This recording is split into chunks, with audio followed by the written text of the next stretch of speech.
There have been many great NBA players in the history of the league, and most of which have won titles. But the question is, what about the ones that didn't win championships? Who's the greatest out of those?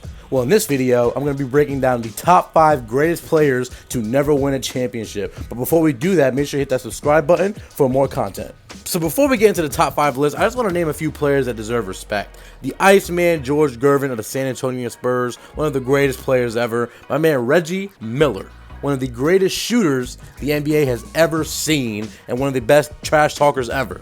My man T-Mac and Carmelo Anthony, 2 of the best scorers the game of basketball has ever seen. Now, what I want to do now is give you guys 2 honorable mentions. I can't make this list without 2 honorable mentions. And the first honorable mention I want to get out the way is the man Patrick Ewing of the New York Knicks. Quite possibly the greatest Knick in the history of the Knick franchise, to be honest with you. Now, obviously, you can argue for somebody like Walt Frazier, who actually did win a championship in the 70s, but look at the resume of Patrick Ewing. For his career, 21 points per game, 9.8 rebounds per game, on 50.4% shooting from the field.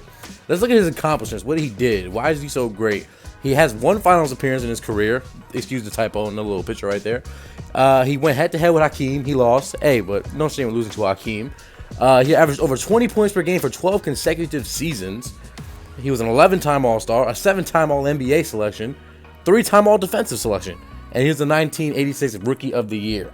He was one of the most dominant two-way centers we've ever had in the NBA, and it's honestly a shame he never won a championship. Now let's get into the other honorable mention I want to talk about, and that is the man Dominique Wilkins, quite possibly the greatest dunker ever, one of the greatest dunkers ever, and most definitely the greatest Atlanta Hawk in the history of the franchise. Now, on the screen, you can just see what this man was about. He was a scoring, dunking machine.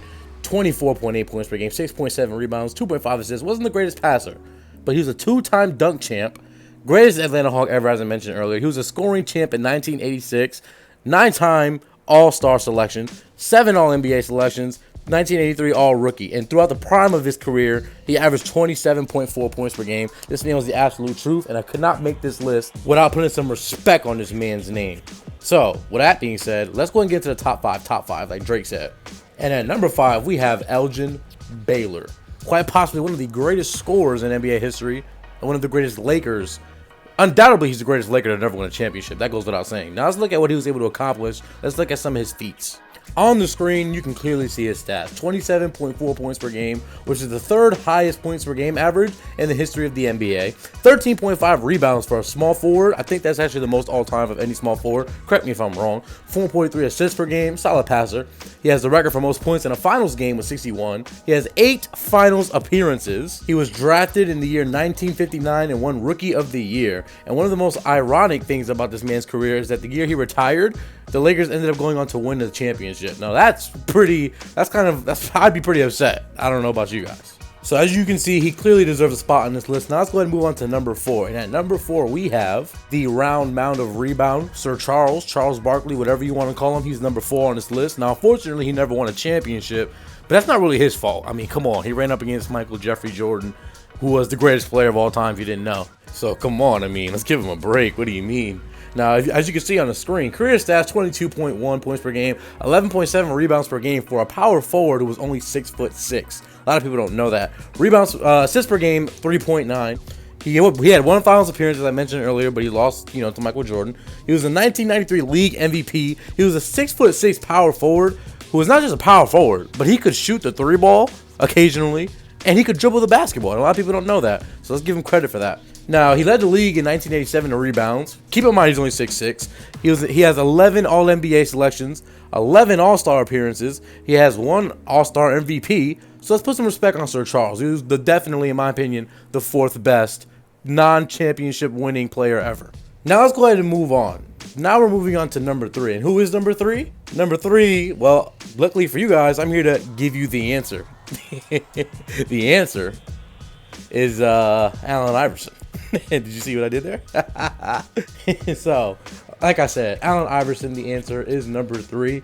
And let's just get right into it. Look at his stats right there on the screen. 26.7 points per game, 6.2 assists, 3.7 rebounds. But through his prime years, and he played some of his best basketball from 1997 to 2008, 27.7 points per game. This man was an absolute killer. No one had more heart than this man. He was an absolute beast on the court. Now, if you would, take a look at the screen. 2001 league MVP. He dragged a god-awful Sixers team to the NBA Finals in 2001, and he beat the Kobe Shaq Lakers in Game 1. Now, that might not seem very impressive at face value, but the fact of the matter is the Lakers, during that playoff run, didn't lose a single game, but they did lose one game, and it was to Allen Iverson. Not only that, Allen Iverson outscored both Kobe and Shaq during that series. Sorry about that. At 35 points per game. This is the greatest player who was 6 feet or under.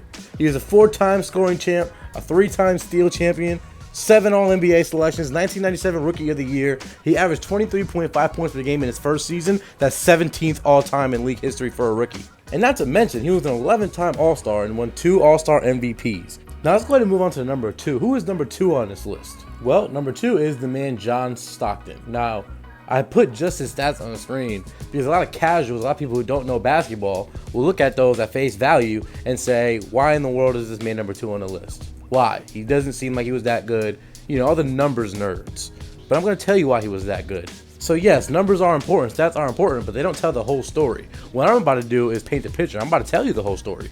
I'm about to tell you why he was the second best player to never win a title. Now, look at the screen. One of the greatest pure point guards in NBA history. One of the best at the pick and roll.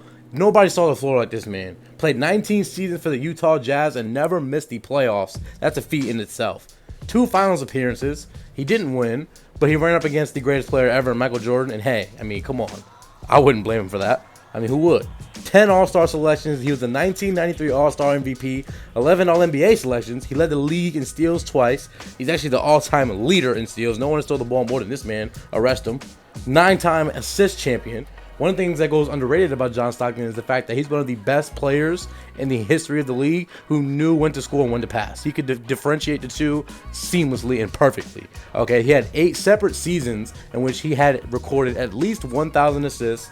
He has the record for most assists ever with 15,000. He has the record for most assists in a season with 1,164. And keep in mind, when you're seeing all this stuff on the screen, he did this in the hand check era as a tiny little white guy who was 6'2". Second best player to never win a ring. No question. You can debate a wall. Now let's get into who is number 1. Come on, guys. It is KARL the Mailman Malone. Alright? This man is undisputably and inexplicably, not inexplicably, that was the wrong word. This man is the GOAT of non-championship winning players. And it's not even really a debate. Like, if you try to debate this, you honestly just don't know basketball. And a lot of you should have seen this coming. Look. 2 finals appearances. He lost to Michael Jeffrey Jordan. Who wouldn't, all right? Like, we're not going to hold that for him. We're not going to hold that against him. Second most points in NBA history with 36,928, only behind Kareem Abdul-Jabbar. 2-time league MVP. 14 All-NBA selections. 14 All-Star selections. 2 All-Star MVPs. 4 All-Defensive selections. And get this. For 17 consecutive seasons. Mind you, he only played 19 years. For 17 of those seasons, he averaged at least 20 points per game. Now, understand something. Most people don't even play 15 years. He averaged 20 points per game for 17 years. This man is a model of consistency and longevity. People get on LeBron for his longevity. KARL Malone was the original longevity man. All right, he's the mailman. He delivers the goods. And that is pretty much it. KARL Malone is the greatest player to never win a championship, and you probably already knew that. And that's pretty much all. Make sure you guys are following me on Twitter. Make sure you subscribe to the channel. Hit the bell notification for more content. And I will talk to you guys soon. Have a good one. And Happy New Year.